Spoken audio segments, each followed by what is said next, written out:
Hello everyone, good morning everybody. So भाई, कल रात को एक बहुत ही प्यारी न्यूज हमारे पास आती है और बच्चों को मतलब यही बोलना चाहूंगा कि देख के ना एकदम अलग ही लेवल की खुशी होती है। और आपने देखा होगा रिसेंटली, अगर मैं बात करता हूं तो कोल इंडिया लिमिटेड के अंदर एनसीएल यानी कि Northern Coalfields Limited assistant foreman का रिक्रूटमेंट आया हुआ था। और इस रिक्रूटमेंट के बाद अगर मैं बात करता हूं तो उसकी एग्जाम डेट अभी ना एक दिन पहले ही आ गई। और एक दिन पहले उन्होंने बताया कि भाई हम अप्रैल के एंडिंग में एग्जाम ले रहे हैं, जैसा कि मैंने स्टूडेंट्स को बोला भी था। वर्स्ट केस में आपका पेपर अप्रैल एंडिंग में या फिर मई में हो जाएगा, उससे ज्यादा आगे तो जाएगा ही नहीं। तो हमारा पेपर जो है वो अप्रैल एंडिंग और या मई में से होना था, तो भाई अप्रैल एंडिंग में हमारा पेपर हो गया। 24-25 अप्रैल को हमारा पेपर की डेट आ जाती है। डेट आ जाती है, बहुत सारे बच्चे एनसीएल असिस्टेंट फॉरमैन के लिए तैयारी कर रहे थे। इलेक्ट्रिकल में अच्छी खासी वैकेंसीज भी थी।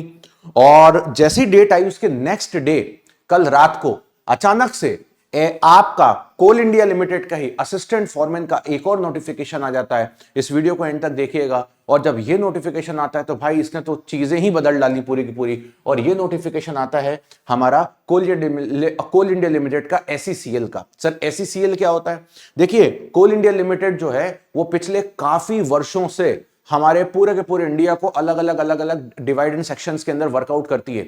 जैसे WCL होता है वेस्टर्न कोलफील्ड लिमिटेड, NCL होता है नॉर्दर्न कोलफील्ड लिमिटेड, SECL होता है साउथ ईस्टर्न कोलफील्ड लिमिटेड। ऐसे करते करते अलग अलग है और हर जगह ये बटा हुआ काम होता है।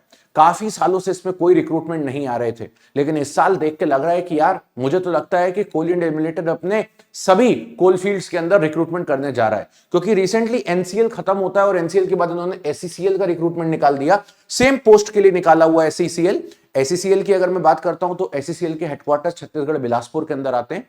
और आप देखो रिसेंटली सेम नोटिफिकेशन निकाला, इसमें कोई डिफरेंस नहीं है। और यहां पर दो तरीके की वैकेंसीज इन्होंने निकाली है। एक तो माइनिंग वाले बच्चों के लिए निकाली हुई है, माइनिंग वाले बच्चों के लिए 577 वैकेंसी निकाली हुई है, ठीक है। और दूसरा भैया मैकेनिकल को तो भूल गए, लेकिन इलेक्ट्रिकल के साथ छप्पड़ फाड़ दिया। असिस्टेंट फॉरमैन इलेक्ट्रिकल की 435 वैकेंसी निकाली है।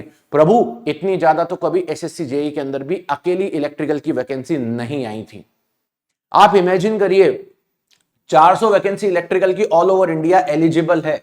अब बात आती है सर एलिजिबिलिटी की, तो बहुत सारे बच्चे मुझसे बोलेंगे कि सर क्या बोलना चाहिए, क्या एलिजिबिलिटी होती होगी और सर कौन भर सकता है? देखिए, अगर आप असिस्टेंट फॉरमैन इलेक्ट्रिकल की तैयारी करना चाहते हैं तो यहां पर साफ साफ लिखा हुआ है, इधर देखेंगे आपके पास साफ साफ लिखा है। अगर आप असिस्टेंट फॉरमैन इलेक्ट्रिकल की तैयारी करना चाहते हैं टेक्निकल की, पेपर वेपर का लेवल कैसा होगा ये तो अभी आप लोगों को मेरी रिसेंट वीडियोस के अंदर ही देखने को मिल जाएगा। क्योंकि ऑलरेडी मैंने NCL असिस्टेंट फॉरमैन के लिए जो NCL वाला था उसके लिए ऑलरेडी मैंने इतनी सारी वीडियोस बनाई है, क्लासेस ली हैं, बैच चल रहा है, सब कुछ चल रहा है।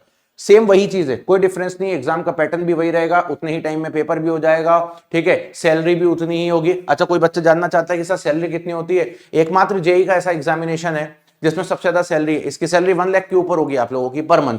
अब आप देखेंगे यहां पर आपको बोला जा रहा है कि भैया हमें इलेक्ट्रिकल वाले स्टूडेंट जितने भी हैं उन सभी को इलेक्ट्रिकल में डिप्लोमा चाहिए और हायर क्वालिफिकेशन भी चलेगा। मतलब आपने BE किया हो या BTech किया हो, कोई मैटर नहीं करता, यहां पर ये आपको एलिजिबल करते हैं। उसके बाद आपने मैट्रिकुलेट और इक्विवेलेंट एग्जामिनेशन पास किया होना चाहिए रिकॉग्नाइज्ड यूनिवर्सिटी से।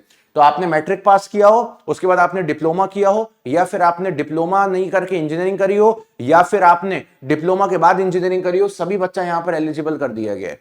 इसके अलावा अगर हम बात करते हैं तो यहां पर एक चीज इन्होंने लिखी हुई है, minimum qualification acquired through distance learning part time eligible नहीं करेंगे। Prescribed qualification above are the minimum qualification. Hence, candidate possessing higher degree or relevant qualification may also apply. तो मतलब कैंडिडेट जो हैं possess कर रहे हैं हायर और रिलीवेंट क्वालिफिकेशन, वो भी अप्लाई कर सकते हैं। मतलब जैसे कोई बच्चे ने डिप्लोमा किया है लेकिन अभी उसकी BE चल रही है तो वो भी अप्लाई कर सकता है, यहां पर कोई दिक्कत नहीं है। तो भाई इससे अच्छा तो कुछ हो ही नहीं सकता। अब आती है इसके बाद की बात, पेपर कब होगा, ये सारी चीजें कब होगी, इसके बारे में तो आपको मैं बताऊंगा। एज लिमिट जो है वो इनकी 30 साल है। OBC के बच्चों के लिए 33 है और SC/ST के बच्चों के लिए 5 साल का एज रिलैक्सेशन है। बाकी यहां पर CBT का एग्जामिनेशन होता है और इसके बाद कोई पेनल्टी नहीं होती रॉन्ग आंसर के लिए। 20 नंबर का आपका नॉन टेक्निकल होता है और 80 नंबर का आपका टेक्निकल होता है। टेक्निकल बहुत ही सॉर्टेड है, नॉन टेक्निकल भी बहुत ही सॉर्टेड है। कितने नंबर लाने पड़ेंगे सिलेक्शन के लिए? लास्ट टाइम पे जब पेपर हुआ था तब बच्चों ने फोड़ दिया था, 100 में से 90 नंबर मार दिए थे, 88 नंबर मार दिए थे। अभी पेपर होने वाला 24 तारीख को एनसीएल का, देखते हैं किस लेवल का पेपर आता है, उसी के बेस पे मैं बताऊंगा कितने नंबर यहां पे लेकर के आने हैं। ठीक है, ऑल ओवर इंडिया एलिजिबल है, कोई दिक्कत नहीं है। आपको एससीसीएल के अंदर आपको वैकेंसी में पोस्टिंग मिलती है। फॉर्म फिलिंग के लिए 1000 रुपए लेने वाले हैं। एससी एसटी कैंडिडेट्स के लिए कोई फॉर्म फिलिंग का पैसा नहीं लिया जा रहा है। ठीक है, बाकी फिर इसके बाद अगर हम बात करते हैं तो और कोई मुझे नहीं लगता कि कोई इंपॉर्टेंट बात यहां पर आप लोगों को जानने की जरूरत है। और बाकी आप अपनी तैयारी को जोरों शोरों से बढ़ा दीजिए। 400 वैकेंसी के साथ इलेक्ट्रिकल में छप्पर फाड़ दिया है। एनसीएल की सारी तैयारी हम लोगों ने बेटा पहले, सॉरी असिस्टेंट फॉरमैन की तैयारी हमने पहले से ऑलरेडी कर रखी है। एकमात्र ऐसा प्लेटफॉर्म है ये, एकमात्र ऐसी चीज है यहां पे जहां पर आप लोगों को असिस्टेंट फॉरमैन का पका पकाया सब कुछ ऑलरेडी यहां पर अवेलेबल है। रिसेंटली हमने असिस्टेंट फॉरमैन की टेस्ट सीरीज लॉन्च करी थी। आज 12,000 से ज्यादा बच्चे ऑलरेडी उस पर तैयारी कर रहे हैं। बैच ऑलरेडी हमने लॉन्च कर दिया था एनसीएल असिस्टेंट फॉरमैन के लिए, एससीसीएल के लिए भी हम कॉमन बैच वैसे ही रखेंगे।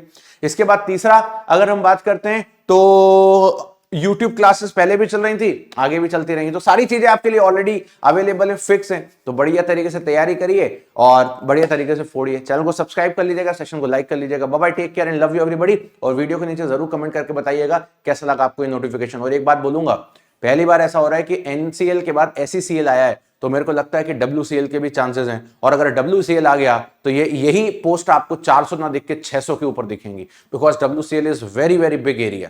तो वहां भी आ सकता है जहां पे महाराष्ट्र वाला रीजन कवर होता है, मध्य प्रदेश का कुछ हद तक रीजन कवर होता है, गुजरात का कुछ रीजन कवर होता है, सॉरी महाराष्ट्र का कुछ रीजन कवर होता है, मध्य प्रदेश का भी कुछ हद तक रीजन कवर होता है। तो अगर डब्ल्यूसीएल आ गया, छिंदवाड़ा वाला इलाका कवर अप होता है, तो अगर ये आ गया तो भाई फिर छप्पड़ फाड़ वैकेंसी। चलिए, so thank you so much, bye bye, take care and love you.